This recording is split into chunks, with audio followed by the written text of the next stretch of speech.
10月22日，真正的寬容。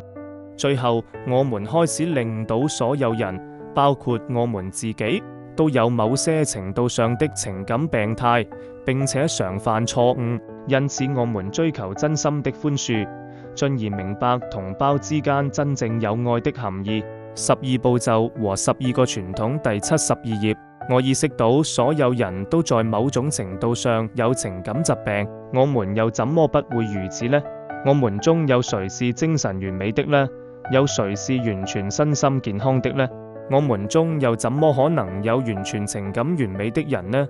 所以我們別無他法，只能互相忍讓，己所不欲，勿施於人，這就是真愛。